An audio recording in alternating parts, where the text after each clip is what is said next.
we have two boys in the Twin Falls School District. They are age 9 and 11, soon to be 10 and 12.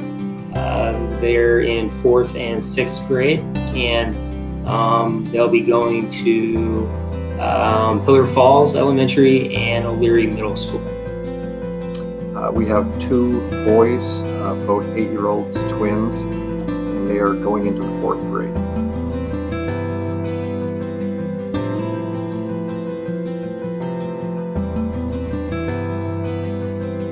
The committee that I was a part of was a great experience. It was a good opportunity to kind of learn the extent to which the Twin Falls School District was going to weigh out all the options in terms of return to school for this fall. And we were involved in several opportunities for email and survey exchanges, as I recall, and then there were online virtual meetings that we attended that were led by Dr. Dickinson. So yeah, I thought it was a good, productive environment, a lot of opportunity for the parents involved in the committee to share their opinions and be heard.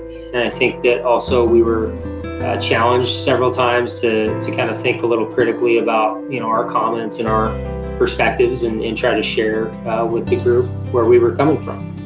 And in the end, I think we did that. I'd just like the community to know that this was not everybody going into it with the same desired outcomes. There were people like me on the committee that had concerns about face masks. There were people with children that had zero concerns about face masks. And we had a legitimate discussion over what to do here. And ultimately, if it's what's required to get my kid in school and learning, I think that's better for my kid to be learning and have to wear something over his face than not. And in the discussion, it was positive that all the people involved were open to alternatives to just wearing a cloth face mask and thinking outside of the box.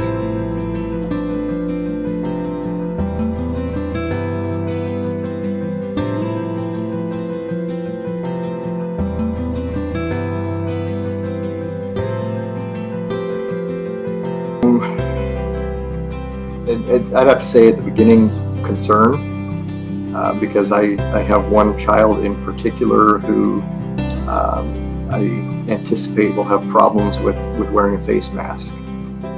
He's on the autistic spectrum. He has issues with things touching his face, with just the feel of things, and he fidgets and has a lot of tics. And it's been really hard for us, the few attempts that we've made to get him into Costco or other places that require masks, to keep those on his face without pulling them off, sucking on them, and just it's been an issue. So I was concerned with sending a kid to school that I don't want the teacher to have to fight a battle all day with a child like that to try to get him to wear his mask, and didn't know how he would end up reacting to that.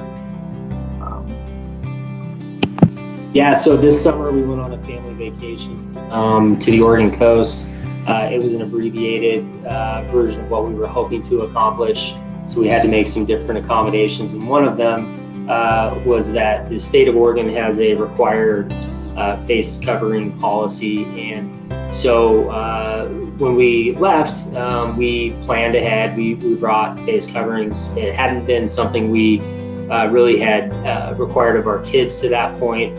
And even I think for my wife and I, we didn't necessarily, practice real aggressive face covering. And so knowing that we had to go into that environment and still wanting to complete the trip, we decided to go ahead and comply with those regulations in Oregon. And over time, I noticed at the beginning it was really difficult for our sons. They'd fidget with them. We'd look back in the car or be at a restaurant and look over, and they'd have it down around their chin, or completely off in some cases. And as the days wore on, though, I noticed that they became more comfortable with them on their face. I think they maybe a little peer pressure because they were around their cousins who are from Oregon and wore them full time and have for several months now, that they realized that it was part of the experience, and they really, I would say, embraced it by the end of the trip. And we didn't really have nearly as many reminders towards the end of our trip. And so, I guess I took away from that that in the beginning it's difficult and it's not comfortable necessarily, but as time wears on, as it becomes just an activity of daily living, our children adapted pretty quickly to that certain new circumstance, and really we didn't find a lot of hate and discontent over it after a little while. It was a pretty normal activity after a while.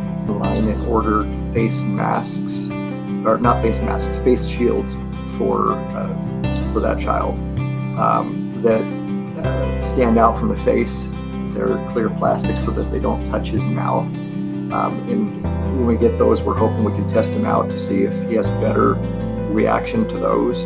And I think it was positive that in this process, the people on the committee were open to not just requiring face masks, but also understanding that for some kids, other face coverings like that may be more appropriate. And so that made me feel a lot better about sending him to school.